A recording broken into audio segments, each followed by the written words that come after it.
Greetings, fellow brothers in humanity. This is Clinton, and I thought I'd actually do a bit of a reaction video to some troubling things I've seen from right-wing YouTube. Some coverage of the events taking place in Europe. So what I'm going to do is I'm going to give some of my own feedback as a South African regarding things that I have dealt with growing up, because I do think South Africa is the future of Europe. And we can currently see that with Paris, especially recently with all of these people selling their wares that form into little migrant gangs and have conflict with tourists and locals. So yeah, I'm going to be talking about my own life experience and the experience of my ethnic group, which is the colored people, but more specifically the Griqua people of South Africa. And I'll tell you exactly what happened to us and how that is relevant to what's currently happening in Europe. So do stick with me and do click that like button if you find this video useful. Also, I have my Discord open, so if you guys want to go to my Discord and go to the War Room, I'll be able to chat with you via voice chat. I can't enable the video chat yet. So, with all of that said, let's get into this. In the UK left 9 people in hospital. They warned us not to speculate. Then for 15 hours refused to give us any information about who was responsible or what their motive was, creating a complete vacuum, prompting everyone to speculate. So, the government maintains order by using deception. And this is something that's very common in liberal democratic countries, including in South Africa, as they've often used minorities as scapegoats, right? Particularly the white minority and the Afrikaners as a scapegoat for their issues. So if government is caught being corrupt, they'll have like a campaign where they try to push affirmative action legislation, and this will be to motivate their supporters who are predominantly black nationalists, right? So you will see them trying to push that to try to gain support amongst the majority, which is over 80% black people. But through the years, due to South Africa becoming a poorer country, it has been less effective. And due to unemployment also increasing, it is not one of the primary concerns that we have anymore. Like they used to dangle the land carrot in front of all the local black people, because the story and the narrative, right, is very important in society building or culture building. So the narrative that a lot of the black locals get fed is the land belongs to them, and the Europeans or the whites, they came there and they are foreigners, they are guests. Okay. And so when it's time for voting, for example, all you have to do is promise land grabs and that type of stuff. And that really resonates with a lot of the people. But it's not as effective now as it used to be, because what people really want is food on the table, jobs, and the ability to actually increase their quality of life, which is incredibly hard in South Africa. A lot of the race-based laws that we have, that was based on trying to win points with the black nationalists. And due to our society being more diverse than probably a lot of people realize, with different African groups and African tribes, foreigners and all of that, it's not something which motivates us. There's more aggression between black locals and black foreigners than black locals, for instance, and the white minority. And a lot of people aren't aware of that. But let's continue on and listen to what he has to say. Until a 2-minute-long press conference where they still didn't reveal the motive or their names. They told us the guy who rammed a car into people in Liverpool was a white British male within 2 hours. Yet it took 15 hours. It's going to increase the speed here so that I don't get any issues. Let's get into, what do you call this, playback speed? Okay. Was after this attack for them to tell us this. First male, a 32-year-old male, a black British national, and a 35-year-old man, a British national of Caribbean descent. Despite eyewitnesses revealing it almost immediately the night before. As we come off the train, I asked what that suspect looked like. They said it's a black male in all black. It's definitely not terrorism, though. There is nothing to suggest that this is a terrorist incident. 2 men boarding a train and simultaneously launching a stabbing frenzy against random people. I guess they both... See, I kind of understand what the Liberal government wants to do here, right? They don't want people getting riled up and attacking minorities, which is completely understandable, right? But there's a degree of incompetence and complicitness by the state when they cover these things up, because they're not dealing with the issue. The issues continually getting worse. So if they try to, for instance, deceive the people by keeping this suppressed, it did not really help them. Okay, it's actually making the issue a lot worse, because it's been like decades in the UK, for instance, with the grooming gangs they have. It's continued, and the government is still trying to sweep it underneath the table, right? And so it needs to be resolved, and they don't have the willingness to resolve it. And my theory in this is very simple. When you have white liberal politicians, they live in predominantly white areas, and they're surrounded, for instance, by people that look like them. And so when they think of maybe someone like me, or black people, or Pakistani or Somalis, they often fall into having the bigotry of low expectations, because they're not used to these people. They have their own underlying prejudices that they haven't really dealt with. So they will be outwardly very sympathetic. But you get a level of sympathy that is not really sympathy. It's something that's meant to win people over. It's something that's fake. And so it's self-destructive, because they don't understand or know the people that they're trying to cover for. And so by sweeping something underneath the rug, maybe in their mind they think, oh no, this is just a once-off, or this is just their culture. Like we saw in Germany, for instance, when a lot of the migrants were attacking young girls in the swimming pools, right? And then they launched these pamphlets, and the pamphlets was to teach the migrants to not touch little girls and to not touch women in the swimming pool. Obviously, back home where the migrants come from, if you have to touch another man's wife or his child, there would be consequences. So it's not that they don't know that something really is wrong, it's that they can get away with it. And because they're getting away with it, this continues to motivate them to continue in the actions. Okay? But let's listen. We've just had a simultaneous mental health episode. Just like the Southport attack wasn't terrorism, despite the Welsh choir boy possessing rioting in an Al-Qaeda training manual. It's truly bizarre after every single one of these incidents, when it's not a white man, is to put an immediate lockdown on information and threaten everyone not to talk about it. The UK, Europe, and Germany, England thing seems so insane. Like, is there a plan? So, because I've been politically active for a very long time, well, like I used to be back in South Africa. This is like many decades ago in my atheist youth, okay, when I was trying to fix things that way. I was studying politics, I studied communism and all types of things, right, and why these systems were causing issues. And what I came to as a conclusion was this, right? People are very lazy, okay? And sometimes they would allow these things to take place because they can just kick the can down the road. They don't really care. For instance, in Europe, they need cheap labor. So what is the immediate concern that they have? Hey, we need to get cheap labor. But how are we going to deal with these social consequences of our actions? They simply don't care. They kick the can down the line. Somebody else gets elected. It's his problem to deal with. So that could be one possibility. The other possibility could be more sinister in nature. It could be that, for instance, when the European Union was trying to form one super state in Europe before Brexit, this is in 2016, 2015, that's when they voted for the UK to leave the European Union, trade union, right? And what happened was something very simple. That stopped their plans to include Turkey in the EU. Because if Turkey was included in the EU, the population growth in Turkey and the population as is can drastically change Europe. So if they had freedom of movement, they can move and live wherever they want to live. Like there's a lot of Turks living in Germany, for example, in Turk regions. So there's little Turk colonies in Europe where the Turks gather and they speak their language and they have their culture. Similar like a Chinatown, for instance, right?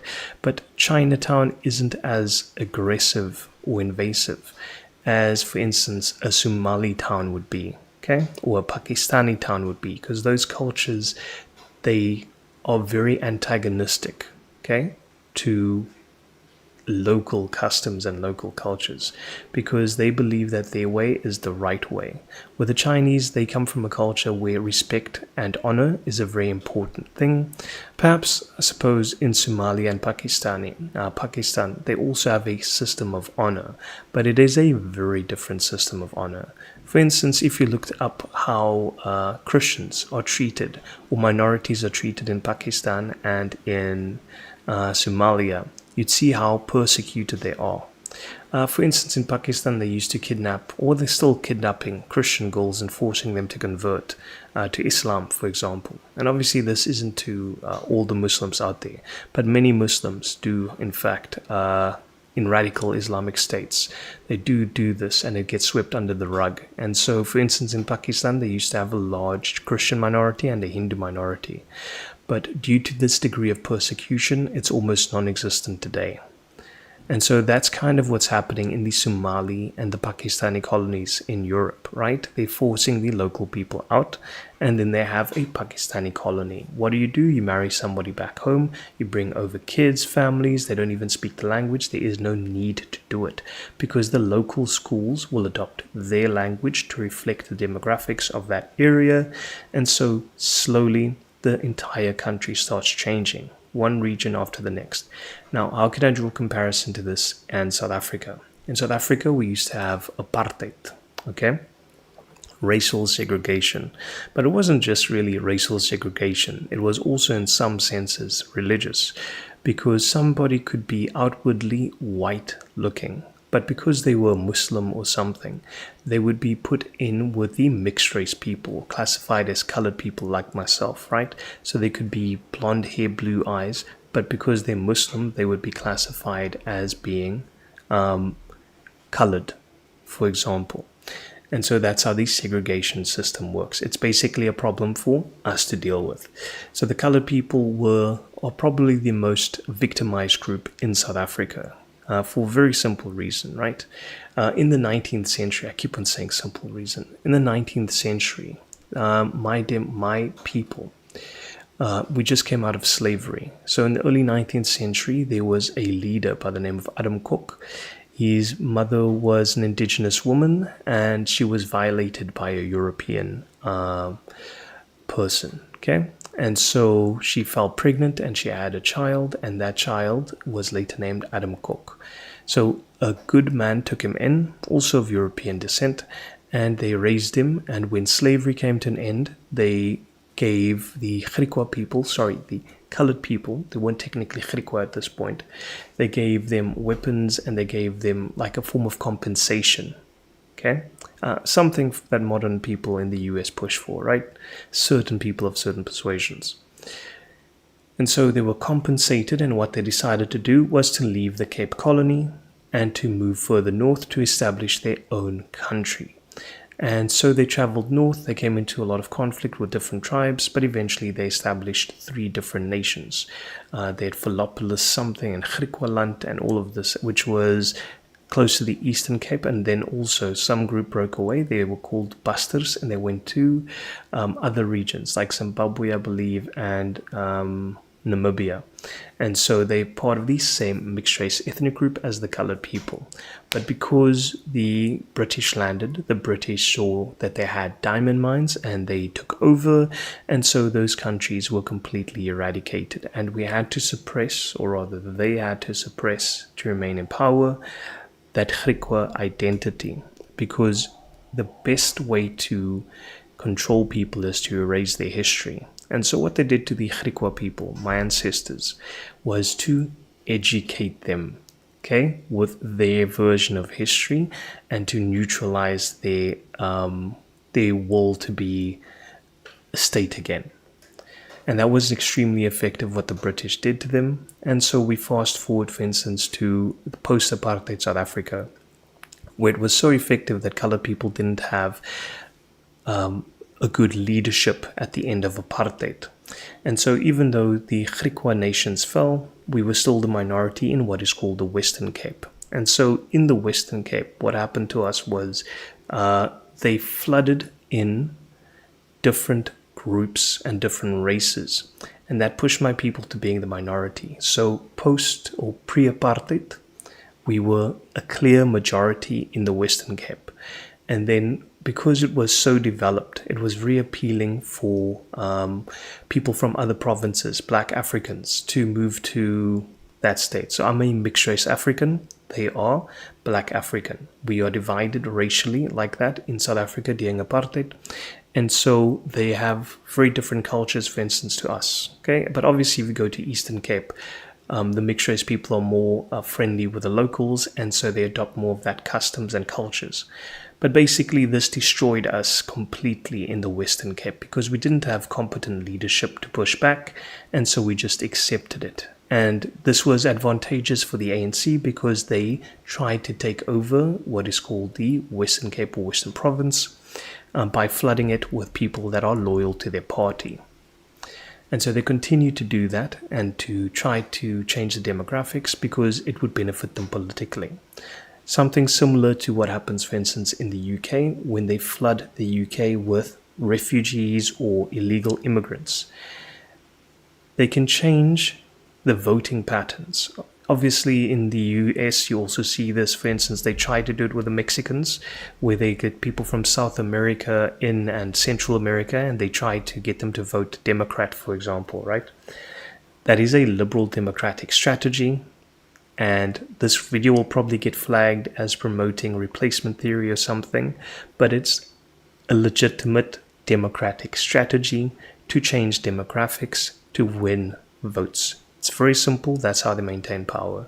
Greetings, Zilaten. I hope you're doing well. This is going to be more of a political type of stream, but it will have a lot of religious teachings, which I will get into. For instance, as an example, if we go to the Bible, what does the Bible say here? The Bible says, "Defile not yourselves with any of these things, with which all the nations have been defiled, which I will cast out before you." So the Israelites are being warned not to emulate the immoral people that they are busy replacing. So we move on. "And when and with which the land is defiled, the abominations of which I will visit, that is, that it may vomit out the inhabitants." So the people are being replaced with a different group of people. We move on to verse 26.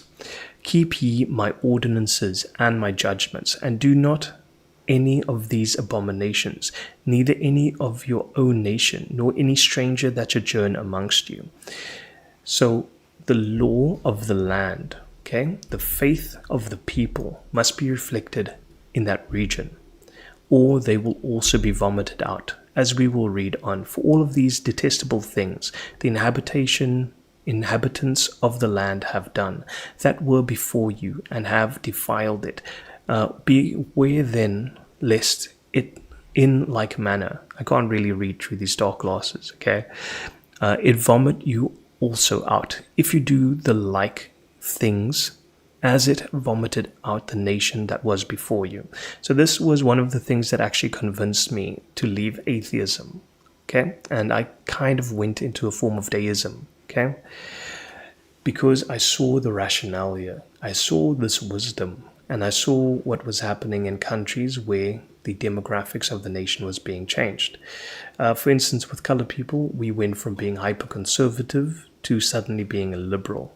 This was not something of our choosing. This was engineered in society.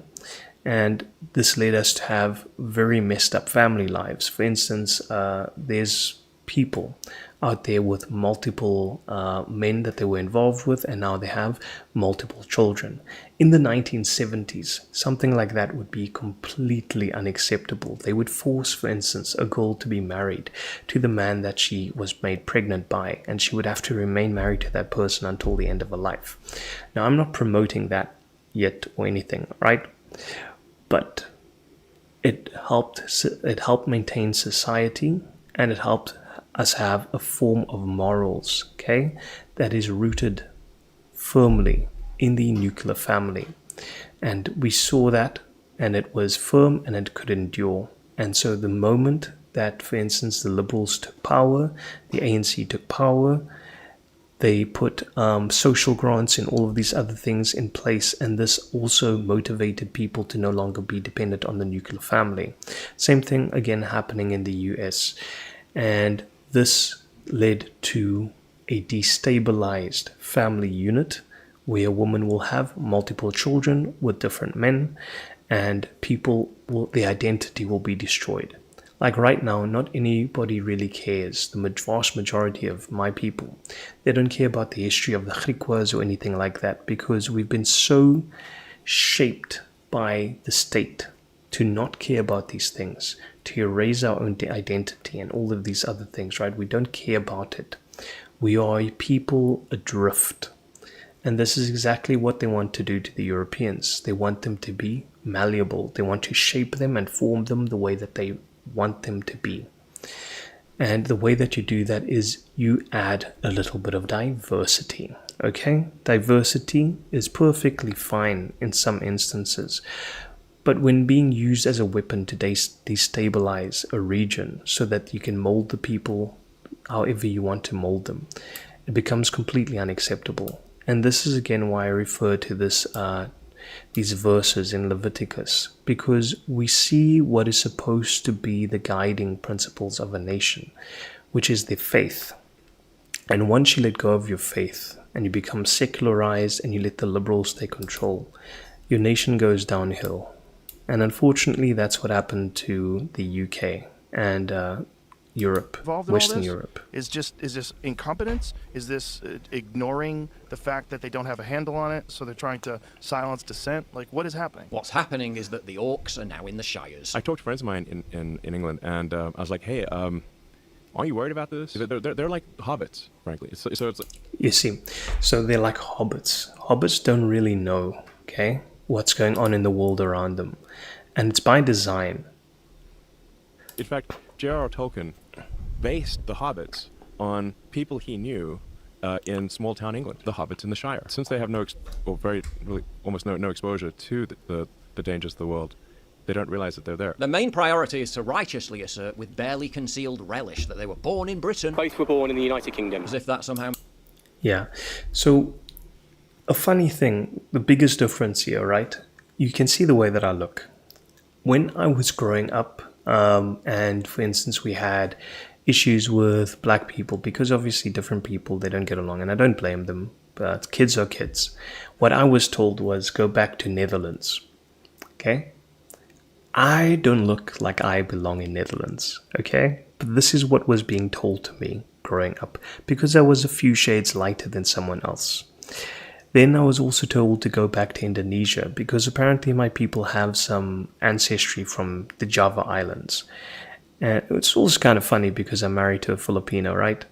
So with the British don't even have that type of prejudice, really. I'm sure there's a large minority of them that maybe do have prejudice like this, which is similar to the local people in South Africa, right? But for the most part, Europeans have been liberalized, right? They don't have the mindset of being united based on their race. And I do see this changing as time goes on, because people realize that they won't exist in a few decades from now, or their country will not be predominantly white, for example, or even European. It could be predominantly Pakistani, Indian, Bangladeshi, Somali. That is the future that is in store for them. And the more they realize this, the more desperate they're going to become. And for instance, with the black people in South Africa, a large group of them, they would see us as others just based on our skin tone being a few shades lighter. This is something that they've dealt with for decades, for possibly even centuries, because we've known each other for centuries. We've lived in the same country. So although there is a degree of animosity maybe towards each other or prejudice, it is not that extreme because we are used to each other. With the Europeans, this engineered diversity that they have, it's going to hit instantly. It's going to be fast and it's going to be very violent.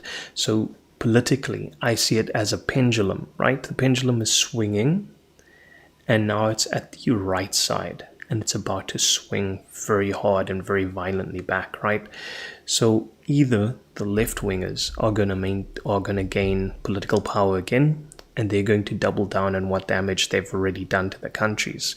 They're going to force more migrants in. They're going to force more affirmative action laws to completely crush the adversaries.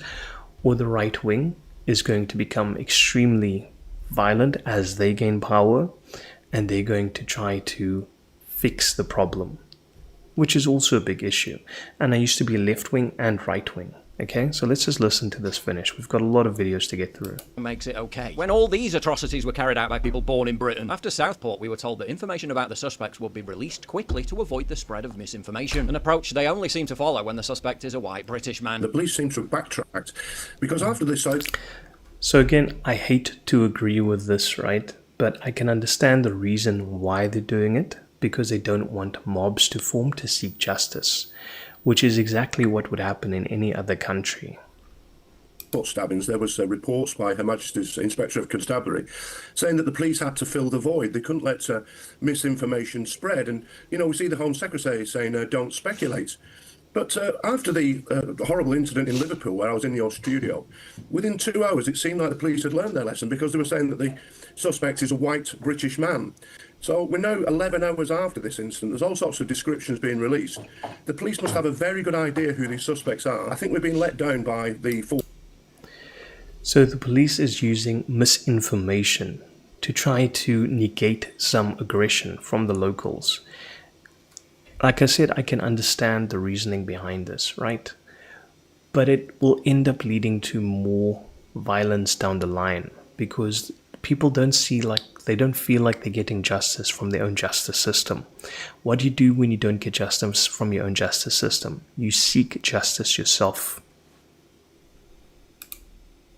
Force Communications Department and the senior officers who should be releasing information so we know what's going on. These trains are entirely covered by CCTV. Are we ever going to see that? Or only when the suspect is a white British man? The very next morning, the normalisation narrative was in full swing. Whatever the nature of these incidents are, whatever the motivations, they are few and far between. No, they're not. There's literally one every week now. Devastating when they...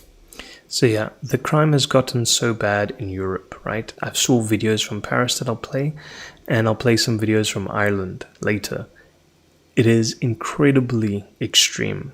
Okay, there's migrants that's attacking kids at schools, and in one video that I saw, I actually saw they're having gatherings to teach migrant men, adult migrant men, in kids' schools.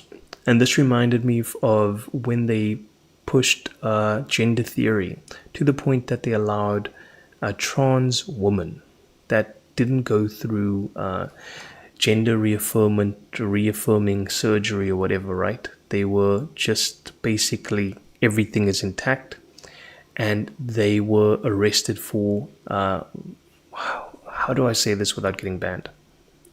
They were arrested for violence of a sexual nature, okay?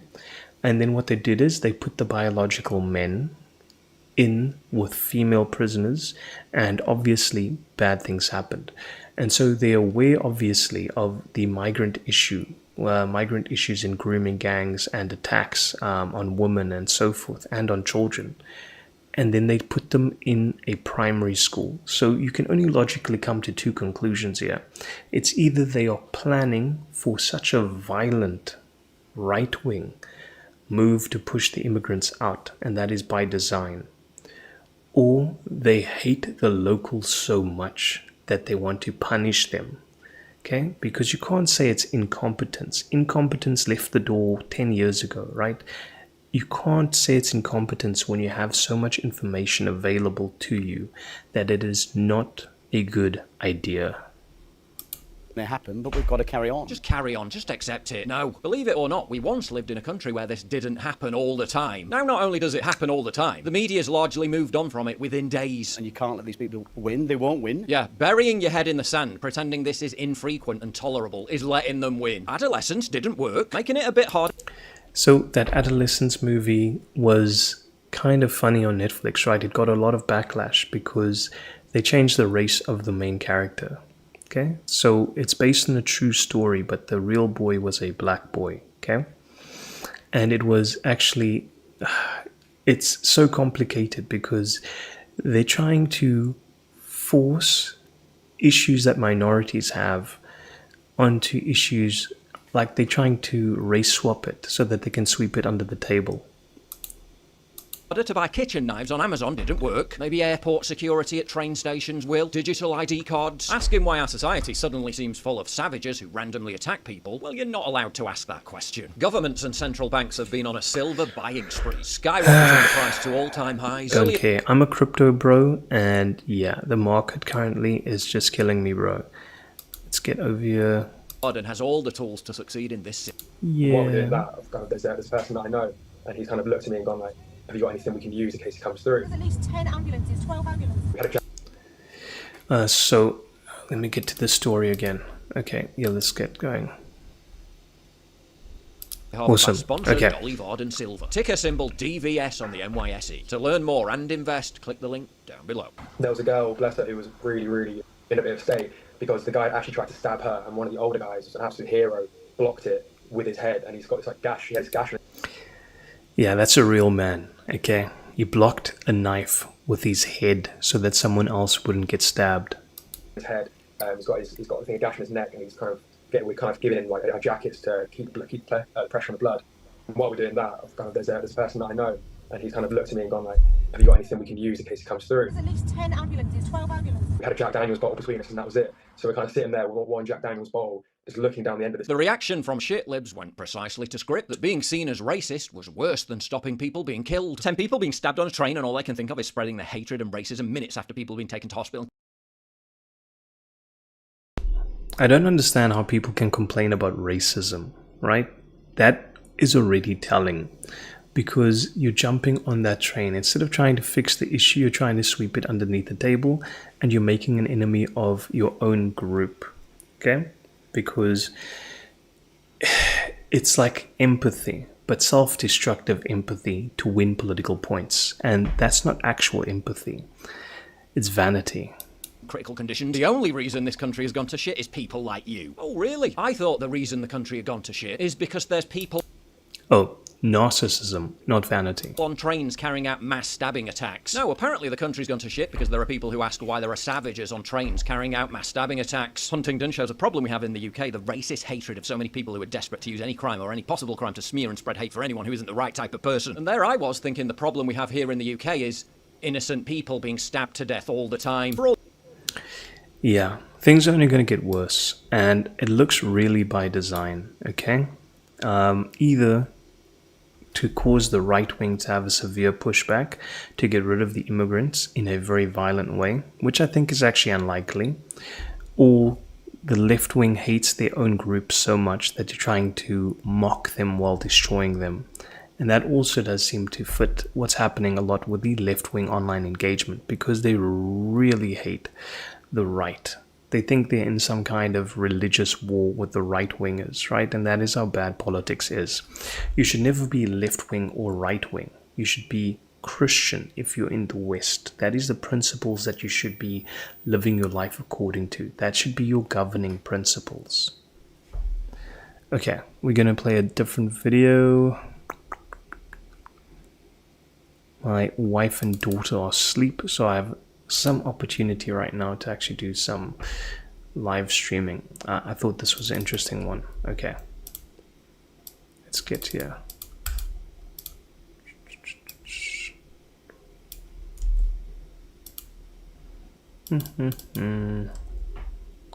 All right, here we go.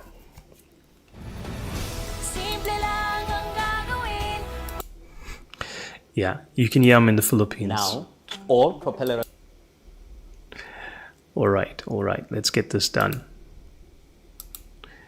So this I thought was such a wild video. Let me just get, yeah.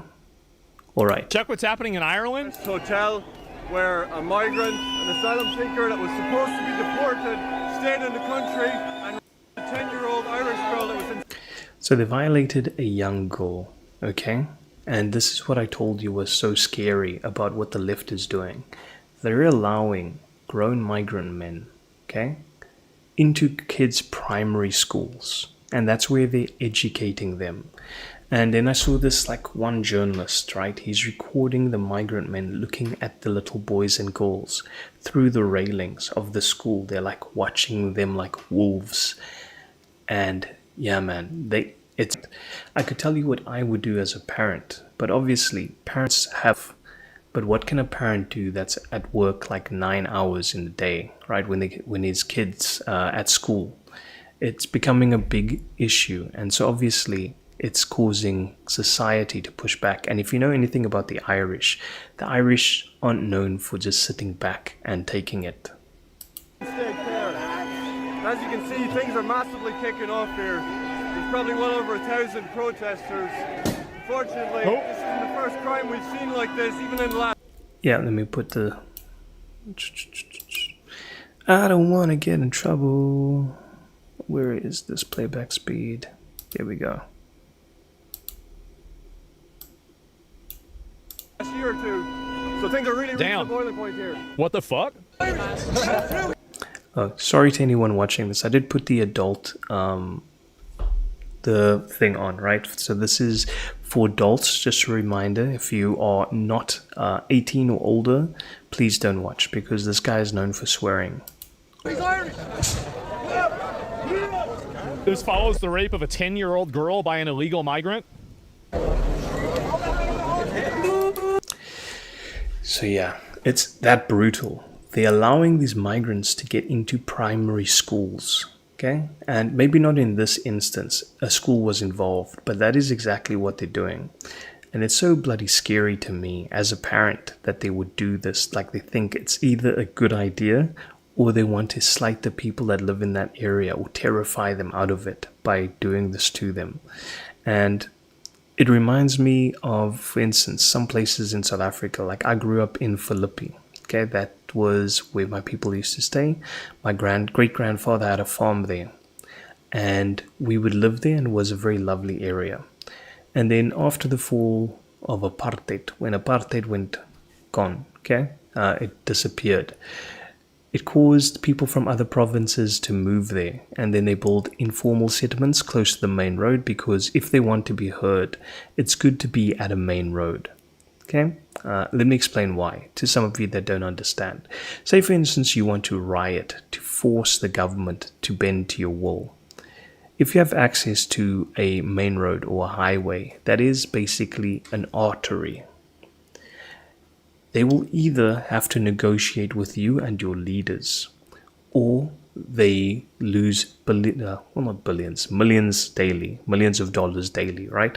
Because people need to get to the city, they need to perform work, and because those people aren't getting into the city, money is lost, okay? And so this is why a lot of these informal settlements are built around highways, and this is like a type of a terrorist threat that they do. So if you mess with them, they'll mess with you, and they can mess with you because you're going to get hurt more than they are. So let's continue on with this video.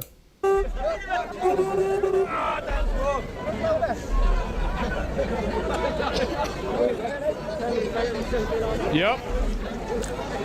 Irish lives matter, oh boy. Man.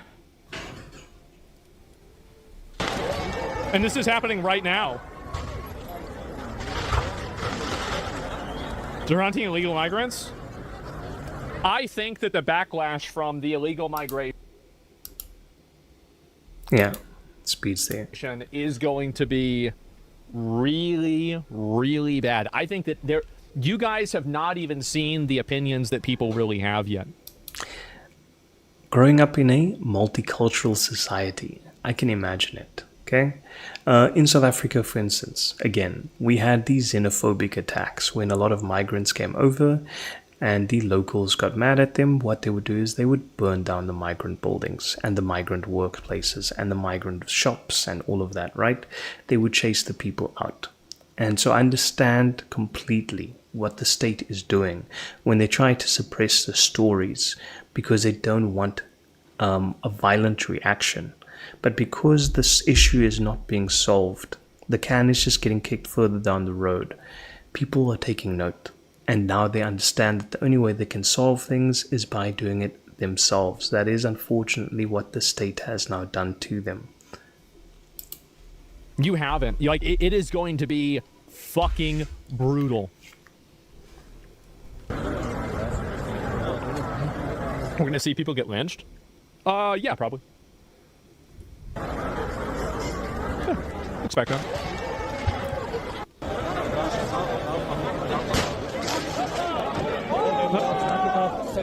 I don't think that a lot of people realize how many people in these countries have just completely lost their minds and have become... I don't even think it's a very large minority at this point, but you don't need a large minority. You just need some people, a few thousand, that are pissed off enough to actually form a mob to do something about it. Okay? It is not the majority that changes things in a violent way. It's a minority that does that. Increasingly and extremely furious that their countries have... Oh, the reason why I say this, right, is because the majority of people, they aren't politically active, they go with the flow. But if you have a minority that's organized, they can make political change and they can force the majority into whichever position they want. Have allowed in a bunch of people that they are not allowed to really criticize or complain about because of what... I hate to interfere again, but listen to this. Think about the gender politics, for instance, in the West, right? So here's a good example. Most people aren't transgender. Most people aren't gay. Most people aren't LGBTQ, right? But consider how much political power they had in the West and in especially far left countries like the UK and other countries, right? During the past 20 to 30 years, they had a lot of political power, even though that they are a small minority.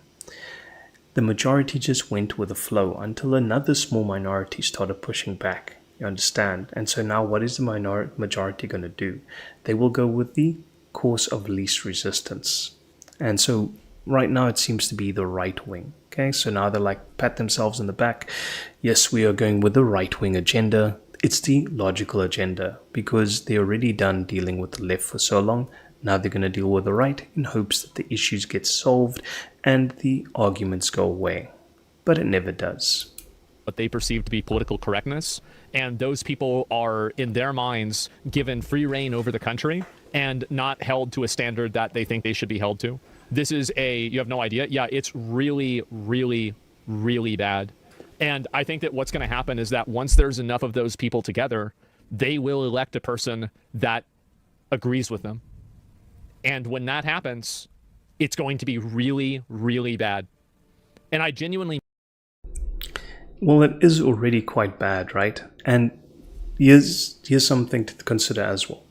If you go to London and if you go to New York, I believe they're electing that Mandani guy, right?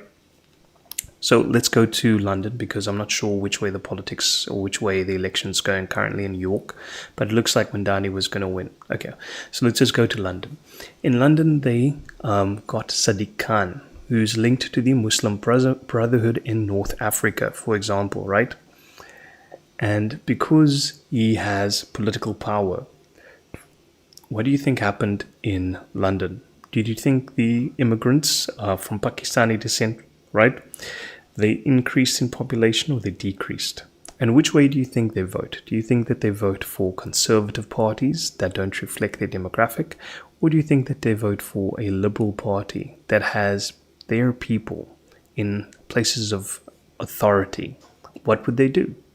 They would clearly vote for a liberal party where they feel represented. But another funny thing is happening in the UK where they're considering starting Islamic parties. There's already Islamic groups pushing for their agenda.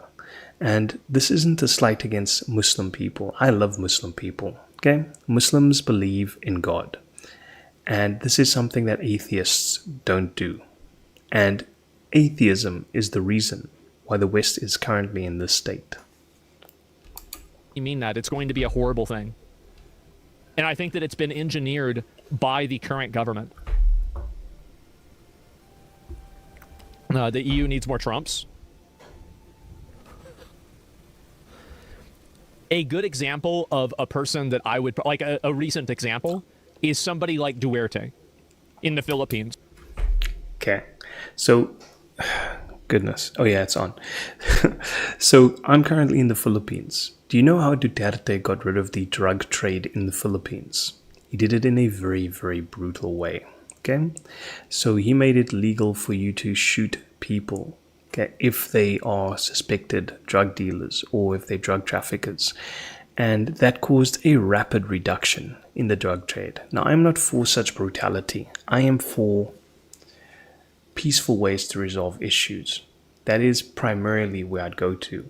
Like Machiavelli didn't really consider using force. But when you use force, you use it in such a way that you don't have to use it again. Use it effectively. Okay, you make sure that it's once off and you don't have to do it again. And that is how you should consider dealing with issues if resorting to violence. The Catholic Church, which I am a part of, okay, well, I try to be a devout Catholic. We have what is called the just war theory and how you should deal with people. Ideally, we would want to preserve human dignity. For instance, now with the death sentence, we don't really consider its practicality right now because we have the means for people to be taken care of in prisons. Whereas before in the past, if you're a violent criminal offender, you would be immediately sent to a chair or to a rope or something, and that's how they would resolve the issues.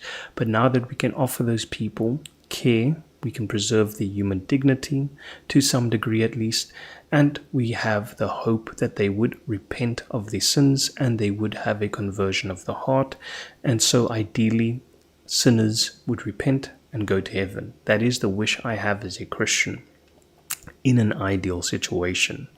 However, if somebody is a threat, when I was busy doing my RCIA classes, my priest told me this story. He said, if you are in a situation, you see a man with a rifle running towards a bunch of school kids and you know he's going to harm them and you can stop him, you should stop him. But it is an evil to take a human life.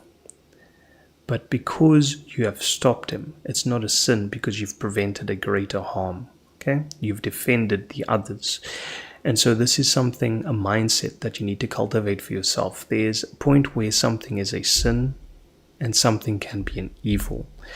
To take a human life is always going to be evil. But sometimes it is not a sin because it serves the greater good. And now that we have the ability to care for people with prisons and such, we have ways to reform them. We should consider that as a means to preserve the human dignity. So yeah, so just a thought. What was Duarte's solution for the drug dealers? Just kill him. Just kill him. Okay, well, you've got... And it was effective, okay? But it's not what I would really want to do. I would believe in building better prisons and maybe putting them in prison to separate them from society and then destroying the entire cartel. Now, would it be the most effective way to deal with it? Maybe not, but it would be a moral and ethical way to deal with it. We would have to really tackle and consider the issue and how we can fix things. Just shoot him. There it is. Kill them all. Okay. That's what he says. That happened very recently. So before people go and say, oh... Yeah, so that happened, and when he went to Europe, they have him now in The Hague, okay, for violating human rights and breaking international laws, because I believe he's part of the International Criminal Court or something. And so they have him locked up, and yeah, it's wild, man. Like, I actually know well, I shouldn't say this. My daughter gets treated by the same physician that deals with Duterte, okay, when she's ill. So that is, she's getting good medical care, for instance, because she had pneumonia a few times due to living next to a volcano. And we've taken her to this great doctor to take care of her. And that same doctor is a specialist in other types of fields, and she was able, well, is it the same? No, that's a neurologist. So, yeah. So, family doctor, I don't want to say which family member, but neurologist, right? That neurologist is treating Duterte, not the pediatrician. I get confused. oh, well, it can never happen again because, of history and the, previous, authoritative leaders like Hitler or Mussolini or Franco or, Pol Pot or somebody like that. No, guys, Stalin. No. It can happen so fast and so easily.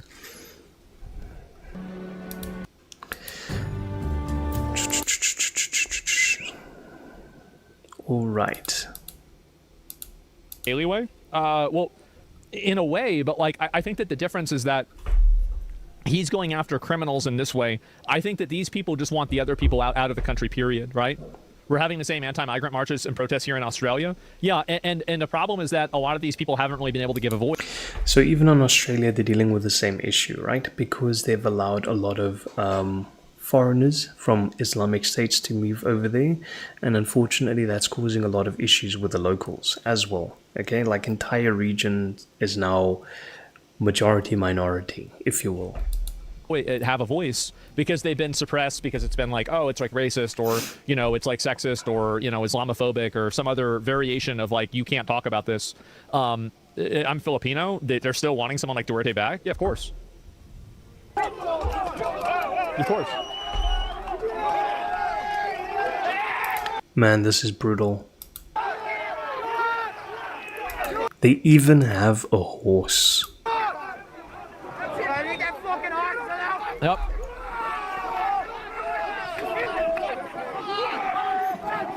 We see downplayed UK 1 million march saying it's only 100,000. There has to be someone at the top pulling the immigration strings. I think that there's a lot of reasons why it's happening. It's not like there's not like one thing that's happening here. Canadian extremist Ezra Levin happened to be in Ireland for an impromptu far-right riot, refugee center. The far-right didn't recognize him, so they belted him. Thoughts and prayers. Jeez. Yeah, there it is. Ireland is on fire. Look at this. All of this is happening right now. So yeah, absolute chaos, and it's only going to get worse.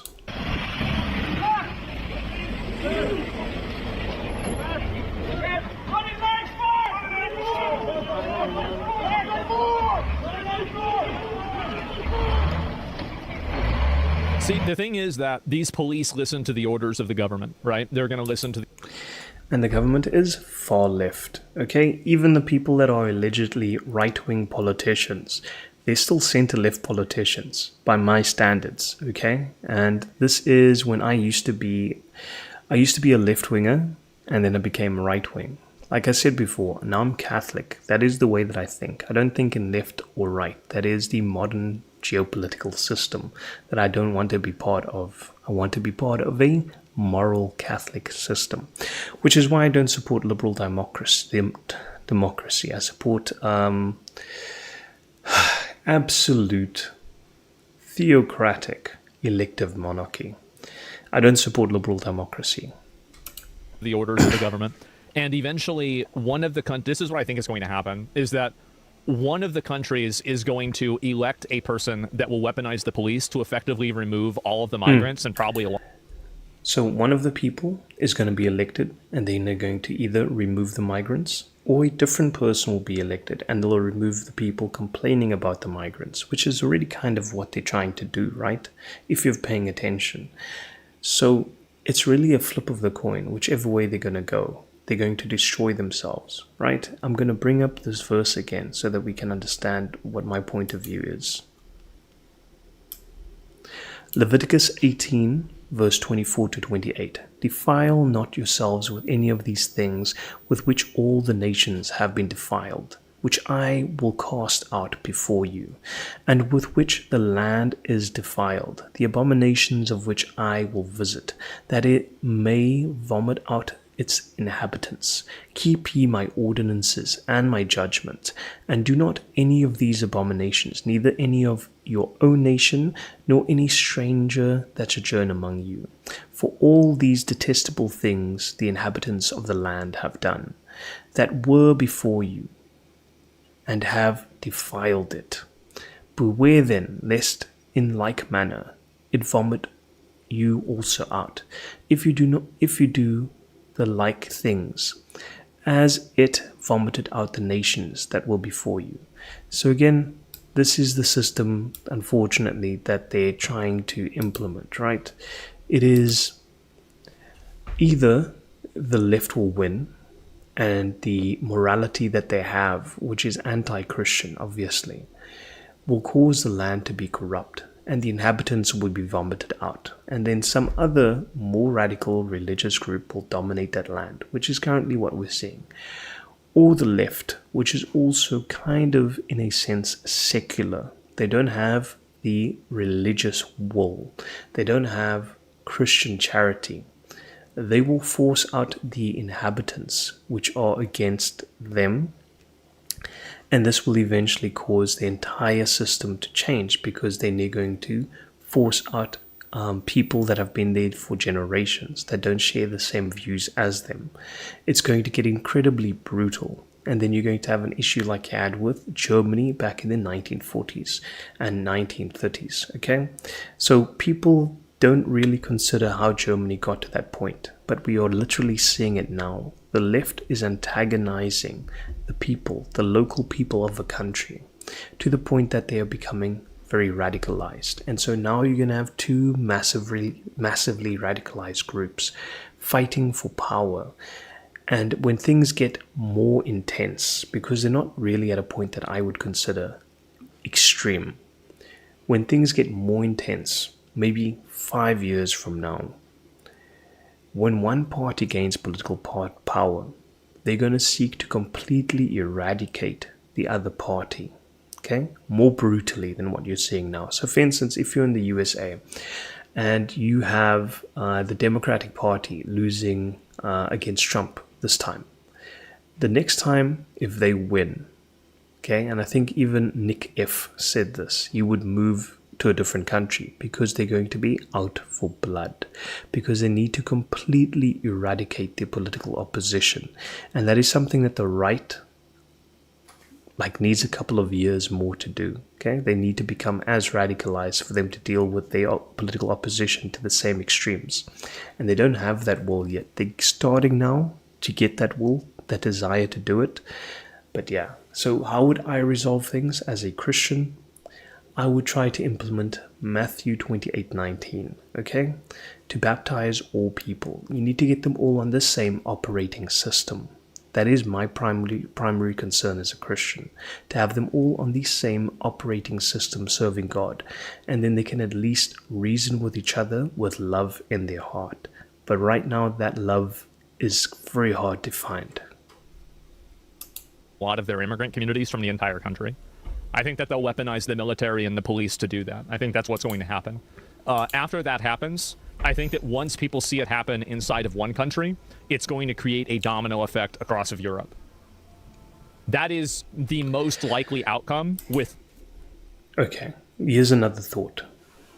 Say, for instance, there was a sinister body, like the European Union was playing a game, right? They tried to change the political sphere, or they tried to change things by changing the demographics of the country, by introducing immigrants and trying to destabilize a region so that they can merge into one superstate, right? And what if they see that failing, and now the only way that they can get the European superstate is to radicalize the right wing, which is the white majority, right? And get them to push hard, and the unifying factor will be their race, okay?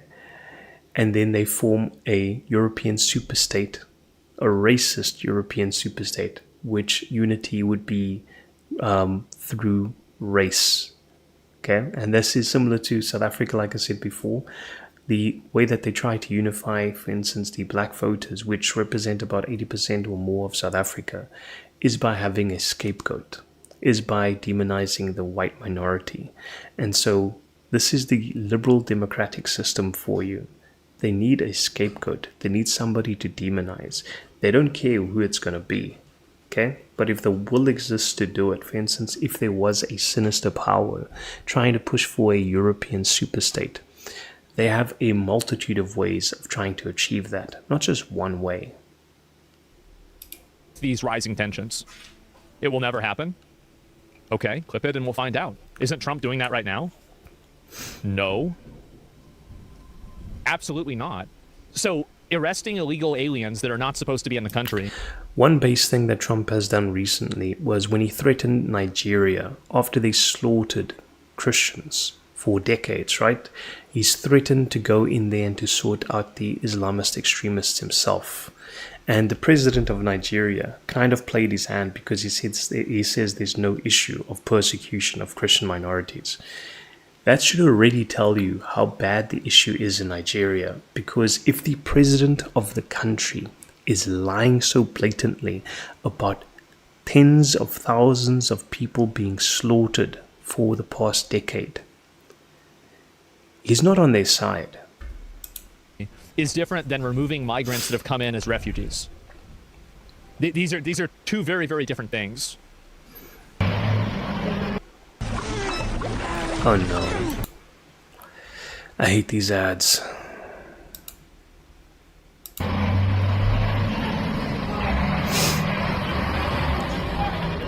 Jesus Christ. Look at all this. Oh my God. Oh, look at this. You're severely underestimating how controlled the EU people are. They're unarmed against a very highly militarized police. I know that. That's why. Did you listen to the words that I was using? I said that eventually somebody will vote. There will be enough people that will vote that will use and weaponize the police. Yeah, it's all about the police, right? They want a police state. How do you create a police state? By having chaos. You can have chaos in many different ways. Yeah, I'm sorry about that, brother. I wish I could do something about this, but yeah. This is on my browser on the OBS, so it doesn't have my settings for YouTube. It's just playing the browser. I apologize. Okay? This is the one thing I love about Islam, that they put their women in burqas. Speaking specifically about the weaponization of the police themselves.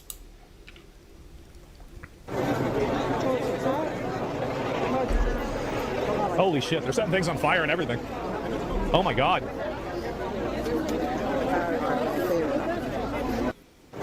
Yeah. Yep. And this is going to be a bit. Thanks, brother. Appreciate it. Let me just check the Discord quickly to see if anybody wants to chat. Yeah. Eric, if you want to chat, you can go into the war room and I'll try to play the sound, and then we can have like a voice chat if you want. Just let me know. Or you can just watch and then we'll just show. But yeah. Just let me know in the comments here and then I'll see it. Let's see. They allow such things. Yeah.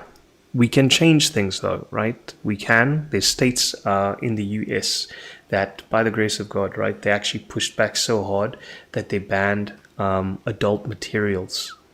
And I see a lot of people, like, how can I put it? They showing images where I think they're trying to push registry, like age limit registry, but they need identification, man. You know what I mean? Because if you name and shame people that use sites, and like how it normally works, I think, is you have the box and then you say what age you are, right? And that is how you enter a site. Like even with YouTube, I think some places work like that, right? You have to click on a video if the video has an age restriction. But you should give your identity. That is my opinion. Like for instance, like you do the two-way not two-way authentication. Like you do authentication if you're trying to, if you're familiar with crypto, right? Or if you're familiar with banking online and stuff, they want a picture of your face and then they want like you to hold certain things. They need that degree of authentication for using sites if they're going to maintain having sites, because anything else would be them being complicit in children using their sites. Big problem. Civil unrest and riots taking place in Ireland. People are protesting. All good, brother. You're out of the loop. Oh my God. This will be mainly a political video, like I said. I'm going to talk about religious principles as well. Like I've referenced Leviticus like a few times now with the land vomiting people out. And what we're seeing with mass immigration basically is that playing out. And that was one of the things that actually caused me to really look into religion. So I was, I believe, a deist for a small period of time, because I saw the logic, I saw the rationale in the Bible. When I was reading passages I'll bring this up again. Unfortunately, I can't get any other passages because I didn't prepare them for this video and I'm running OBS and I don't want to overload this machine. So you can see Leviticus 18 over here, how it's talking about the land vomiting out people, right? And this hit me so hard when I was looking into how the liberal democratic systems use changing demographics to their advantage to influence votes, for example. Like I said, my people used to be a majority in the Western Cape in South Africa, and then after the fall of apartheid, they pushed in a lot of people from different provinces, which are black, that vote, for instance, for the ANC, a black nationalist party, to the Western Cape. And then for a period of time, the ANC actually governed over the Western Cape.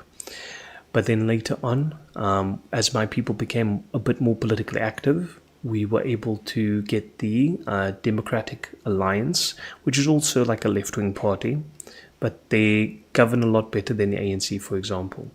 So what happened at the end of the day is we got them into power, and they've never been taken out of power since. But demographics are still continuing to change, and they're still pushing my people to a smaller minority. So my mixed race ethnic group, we normally vote for the Democratic Alliance. So yeah, so let me continue here. God. Are these all different fires? This is a lot. I'm alright, mate, thank you. Man, it's just chaos. Is this June 19th? Oh, this is another time that it's happened. So you can see it's beginning to happen more. Oh, this is a new one right here. And by the way, the new one is... The Irish don't play games. They probably... Of the Europeans, they are probably some of the Europeans that, in the West particularly, that have the shortest fuse. And you can really see it. Like, for instance, you could see in the UK and in England, they let things slide for decades, right? But the Irish don't play that game. A lot bigger than the old one. And the old one was just a few months ago. Holy shit. Wow. Let me see if I can find a live stream of this. Put your weapon down, you really Put your fucking weapon down. What's the video? Yeah, like I said, it's still, in my opinion, 5 years away from any real major conflict. Video's awful. Let me try and find another one. Even though things look so bad right now, right? The right isn't radicalized as badly as the left currently is, but they're getting there. Wow.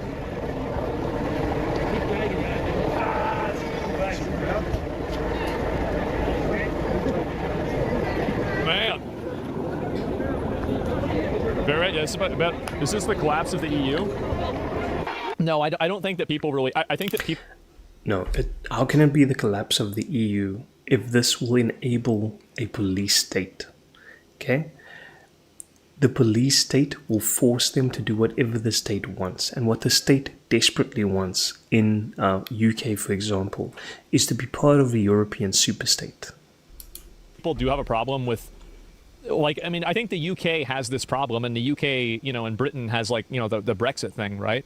And so they're not even part of the EU. I think this is a cultural repudiation of the policies of mass migration. I don't think this is really EU focused. This is mainly about mass migration. Oh no. Okay, wait. How can I do this? It's a game. Oh no. You. Ireland's not UK? Well, no, I was using the example because the UK is having the same thing happen. And so the UK isn't part of the EU, but it's still having this problem. That's why I used it as an example. I think in my next video, I'm going to talk a bit about these AI bots that they have going, because I actually saw some videos of some conservative podcasters, and they actually brought up how people are being, people are using AI chatbots that look like chicks, and they're like stopping relationships or seeking relationships with actual biological women. They're just busy chatting to like these chatbots, and I thought it was, yeah, it was very depressing.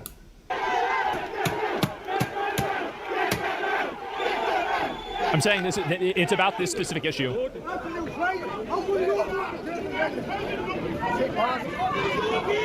Cultural migration?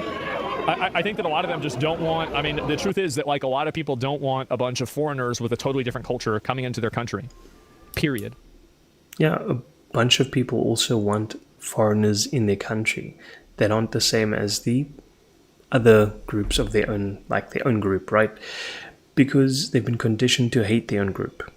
So the left-wingers, they hate the right-wingers, even though they're the same racial group for the most part, right?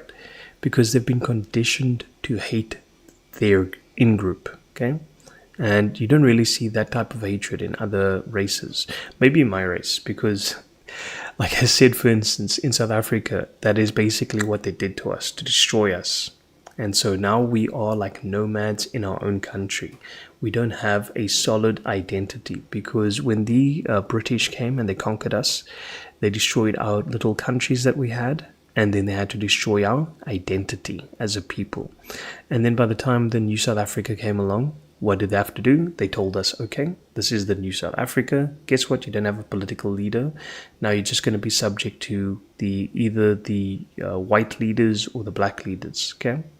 And so Namibia saw this, and Namibia's like, no, we're going to preserve our own identity. So they had the will to actually break away. And so Namibia is its own country. And that should have happened with the Western Cape. So I guess I'm pushing for secession as a way to resolve this, because that is the only real way. The only alternative is the European superstate. So you're either going to have a bunch of smaller states formed due to migration and due to the little pockets of colonies all over the place, or you're going to have the European superstate pushed in by the police, okay, by high policing and by beating people down, which is happening in the UK, fair enough, because if you put out a bad post on social media, the UK will come and destroy you. I think this is true with Chinese, it's true with Japanese, it's true with Russians, it's true with Saudi Arabians, it's true with Polish, it's true with Americans, it's true with Brazilians. They don't want to have a bunch of people that are coming into their country that are totally different than they are, and then trying to advocate for policies that make them more comfortable. That's just the truth. Now, you might think this is... Yeah, the people don't want it, but the politicians love it. Problematic, or you don't like it, or whatever, but big surprise, people are comfortable and feel and want to be around other people that are like them. Fucking duh, obviously.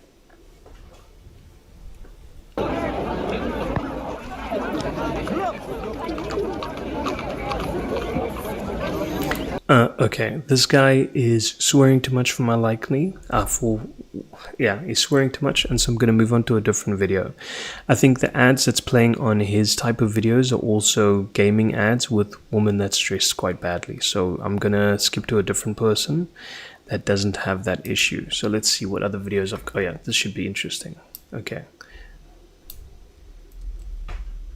Yeah, I think it's the video that I'm watching that's causing the issue.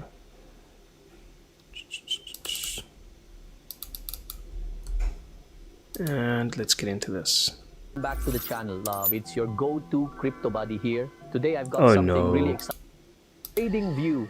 This is Paris. That's me running for my life after flying here to expose scammers like this.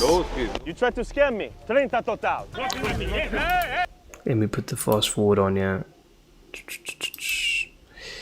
1.25. And this gang of illegal migrants that might just try to kill you if you record them selling souvenirs.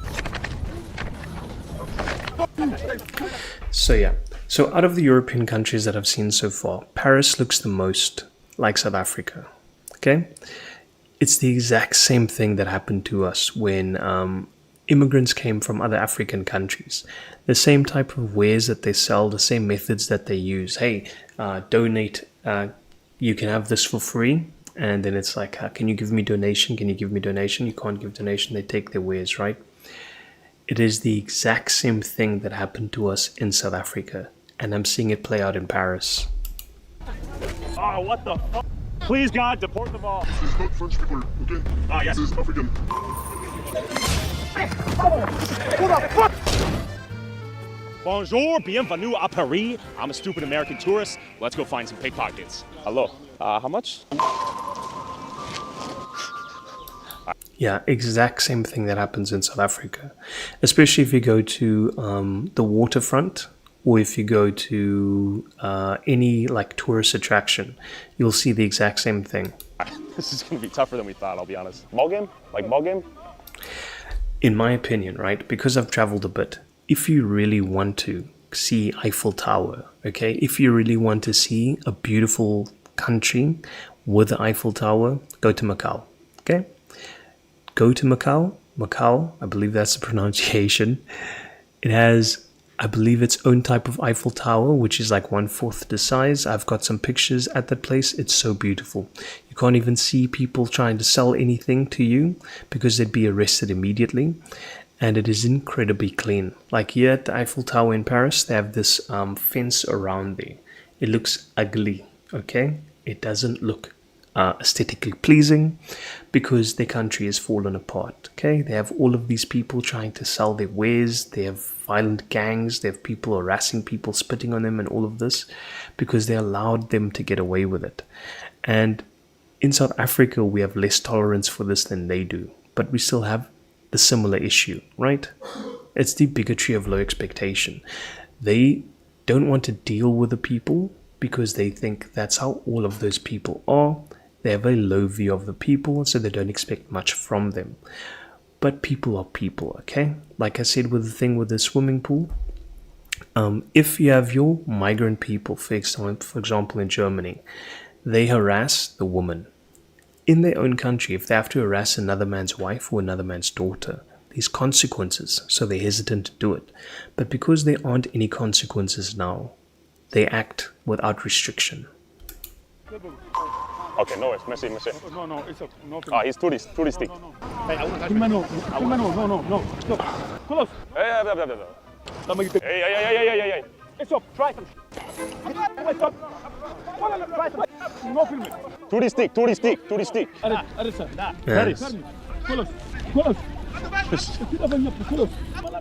Hey, back away.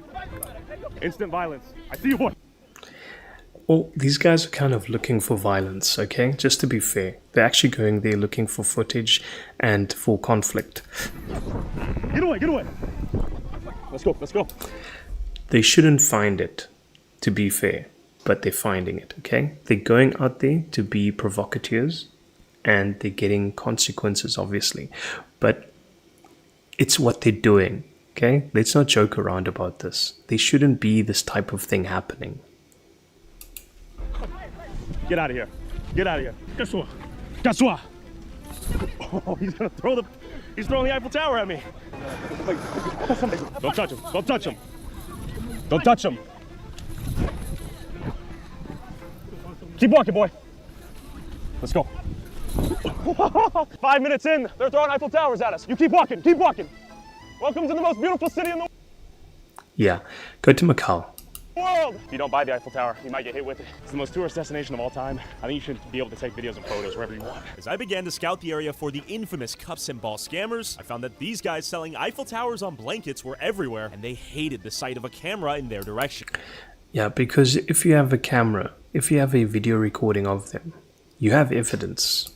But why were these guys so afraid of our camera, despite setting up their made-in-China Eiffel Tower shops everywhere around the Eiffel Tower? And how did this group of exclusively African men that knew and communicated with each other have a monopoly on some of the most valuable real estate to illegally sell cheap souvenirs to tourists? Where was their competition? And more importantly, how much did an Eiffel Tower... If they have local competition, they would beat them up and chase them away. ...cost for this dumb American? Yes, English. Which one you like? Big one? Come. How much for big one? How much? 20? How much did he offer you? I think it's offer 20. Maybe when I come back. Maybe I come back. Merci beaucoup. Maybe I come back. Maybe I come back. It's getting too rainy. Okay, give 10 euro. Maybe I come back. I have back for you. 10 euro. Jeez, these guys are very motivated to sell, so at least they're good salesmen. Maybe I come back. No. Maybe I come back. It's good price. Maybe I come back. Merci beaucoup.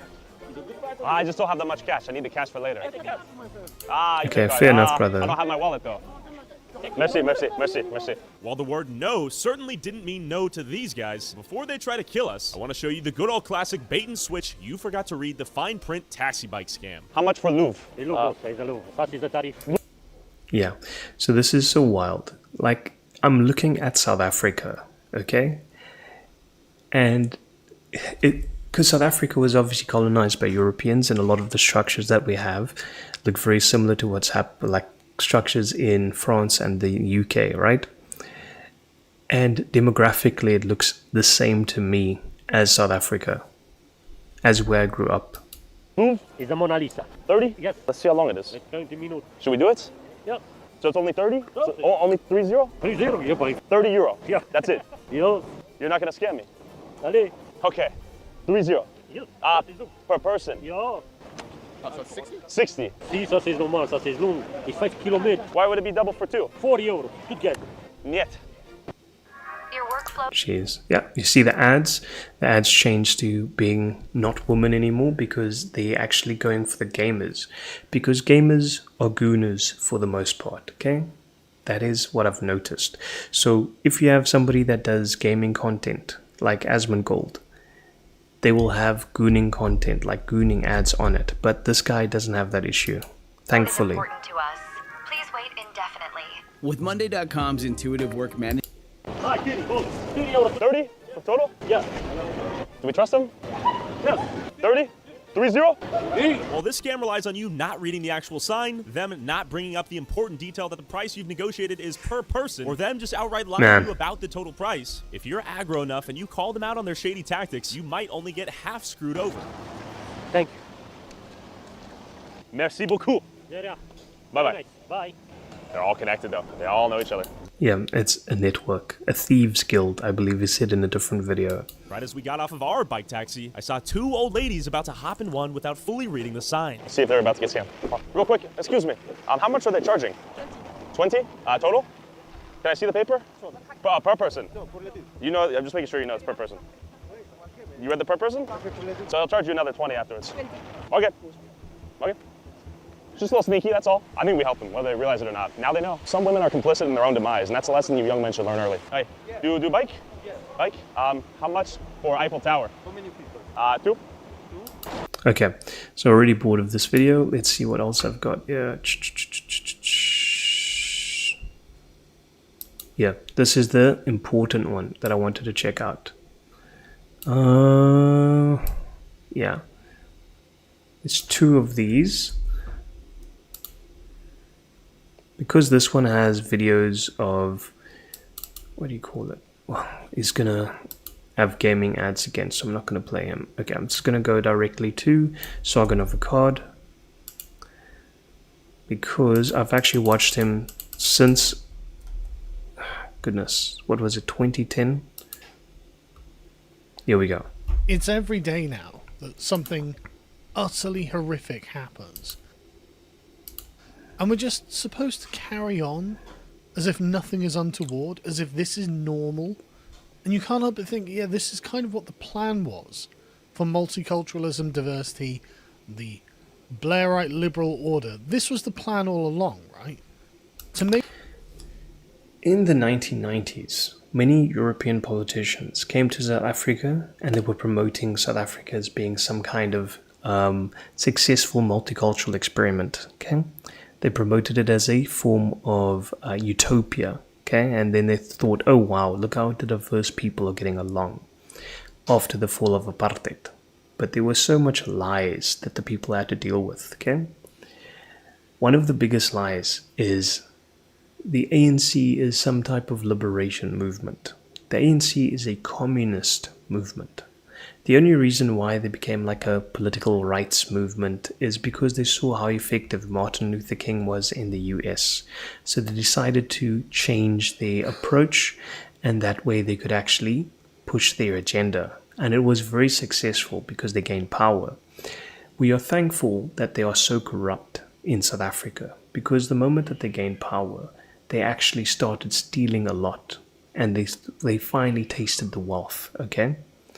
And this made them hesitant to destroy the nation by pushing their communist agenda. Not that they didn't implement far left policies, because they absolutely did implement far left, what do you call these policies? Equity policies, okay? They pushed affirmative action legislation, and they completely decimated different minorities by pushing that. And because they could advance their own family's political interests and make themselves rich, it stopped them from pushing the communist agenda, and I'm thankful for that at least. Okay, but let's not kid ourselves. The agenda was always going to be a communist agenda, and so now that you have the EFF have these same type of issues. They want to enrich themselves. There's already banking scandals with VFS, I can't get to the bank's name right now, but there's so much banking scandals involved and corruption involved already because they come out of the house of the ANC. And although they wanted to push the communist agenda, even in their logos and stuff, you see the sickle and the fist and all of this other stuff to denote their communist agenda, obviously. But they just want to steal. That's what they come across as. And luckily that greed is controlling them to the degree that they don't actually pursue their communist agenda to its fullest. Make it so it's not safe in England now. I'm very tired now at this point, so I'm just going to listen to this and go to sleep. Everyone is tense. Everyone is guarded.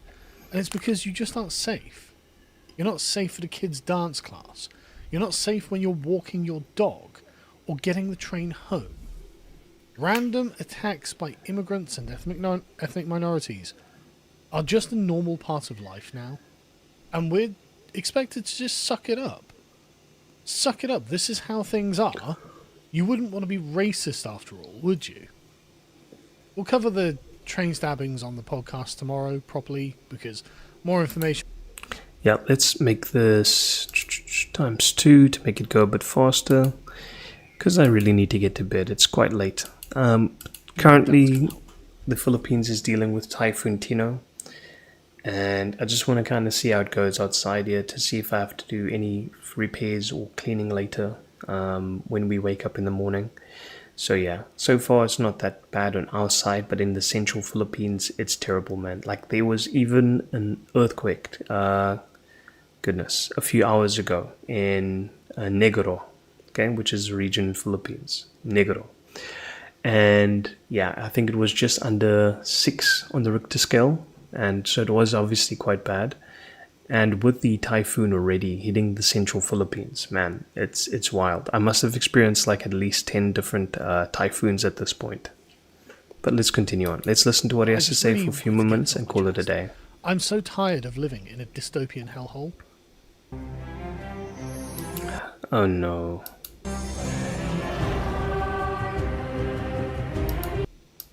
This liberal experiment is ruining our country.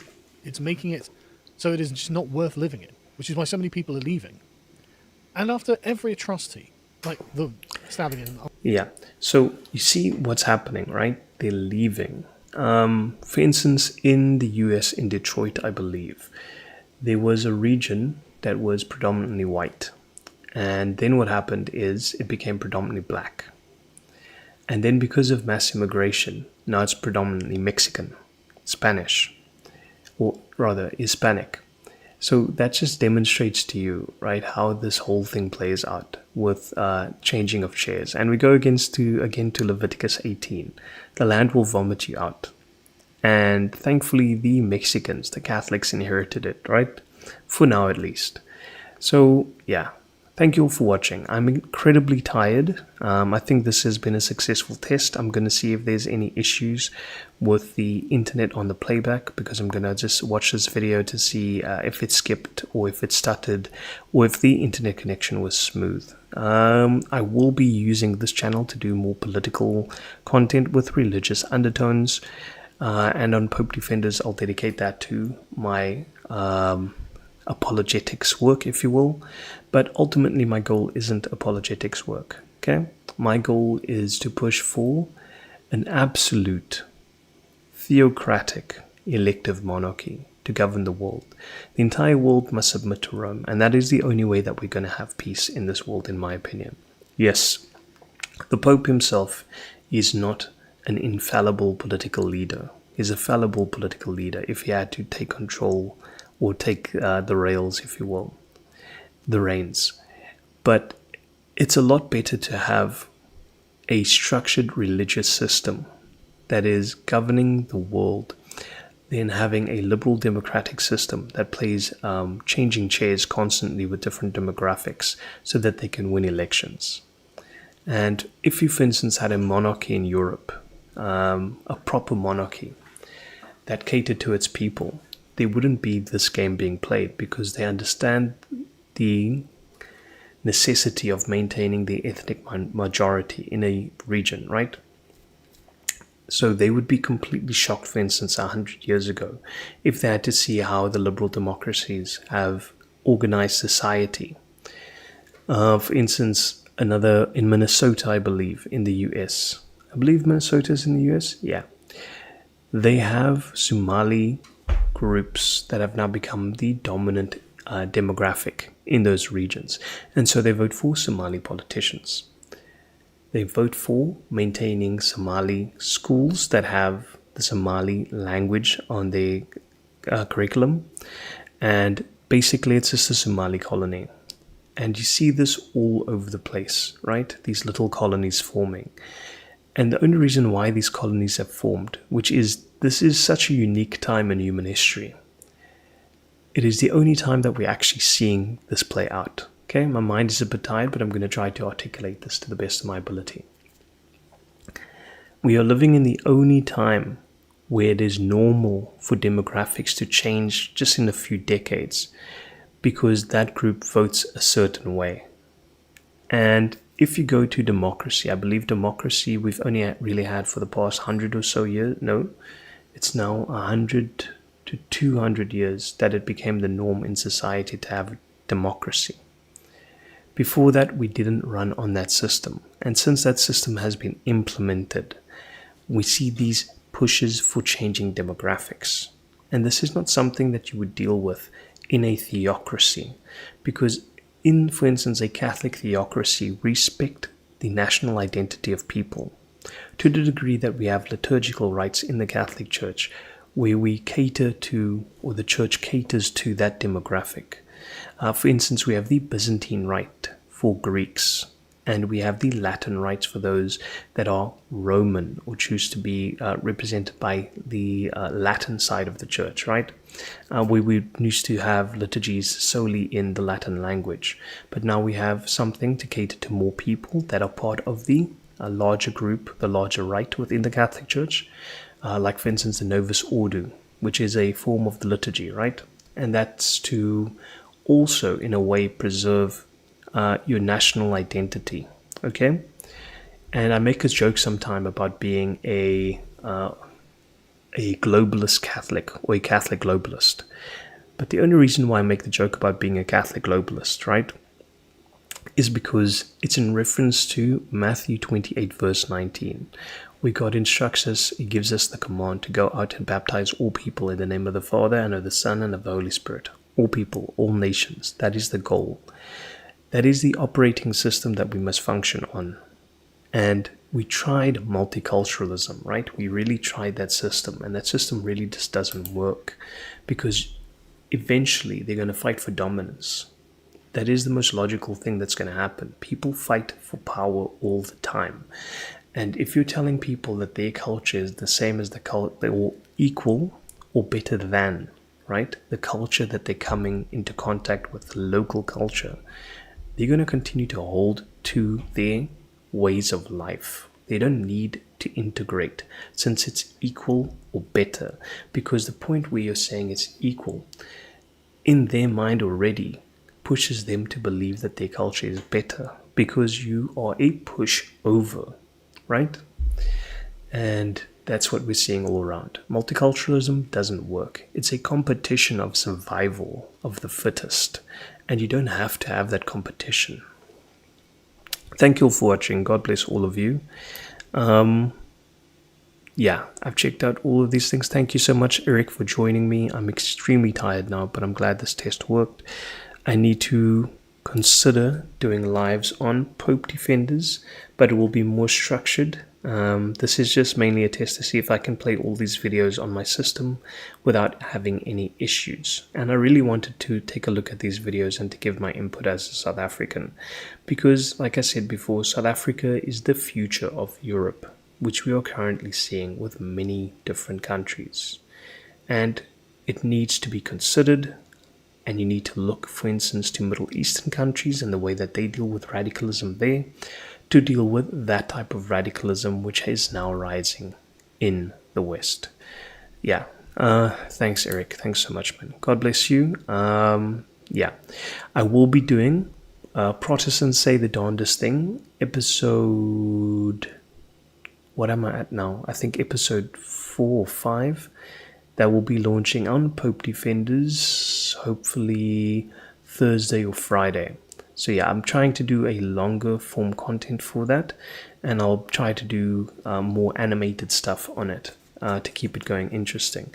But the basic format of the Pope Defenders content on that type of thing, on that episode, will be some recent allegations against the Pope, and to show why that doesn't make sense, and then present arguments against the faith, because I believe it's all linked, right? It's Pope Defenders after all. Yeah.